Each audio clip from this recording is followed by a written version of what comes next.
No BNG Asembleas Abertas de Noia queremos traballar para recuperar a nosa ría e poder así fomentar o noso sector productivo máis importante. Queremos que a nosa economía sexa unha economía sostible.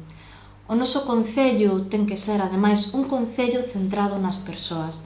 Nós queremos ser a forza que lle dea voz e participación á cidadanía. Para que Noia sexa por fin un concello de todas e todos, depende de nós.